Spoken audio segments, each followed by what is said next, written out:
நீங்க திருச்சாவை பத்தி பேச சொல்றாங்களா, உங்க தொண்டர்கள்லாம் பேசுறாங்கல்ல, அப்ப தாவேக்கா தொண்டர்கள்லாம் அப்ப இவர் நயன்தாரான்னு கத்த சொல்லுங்க. நயன்தாராக்கா பால்டேல் குடிச்சார்ல, அதை கத்த சொல்லுங்க.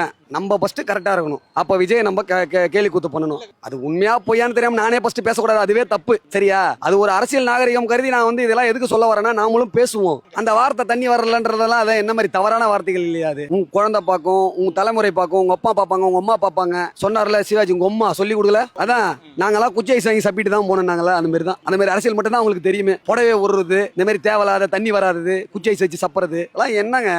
ஒரு பொது மனுஷனா ஃபர்ஸ்ட் பேச கத்துக்கு. மாண்புமிகு விஜய் அண்ணனுக்கு நான் சொம்படிக்கல. அந்த மனுஷன் நல்லது பண்றாரு, நல்லது பண்ண விடுங்க. நீங்களும் நல்ல பேர் எடுங்க. விஜய் செஞ்சா தப்புனா தப்ப சொல்லுங்க. ஏங்க மெட்ரோ எங்க கொண்டு வந்ததெல்லாம் அப்படின்னு பார்த்தா ஜெயலலிதா கொண்டு வந்த ஆட்சியில வந்து டிஎம்கே போயிருக்கு, டிஎம்கே கொண்டு வந்த ஆட்சியில ஜெயலலிதா போயிருக்கு. அதெல்லாம் எங்க பிரச்சனை கிடையாது. யாரோடைய காசு? உதயநிதி கேட்டார்ல, உங்க ஒப்ப மூட்டு காசா? நான் கேட்குறேன், யார் காசு அது? மக்கள் காசு. நீங்க போட்டீங்க, உங்களுடைய விஷயங்கள் நீங்க பண்ணீங்க, மக்கள் பணத்துல இருந்து செஞ்சீங்க.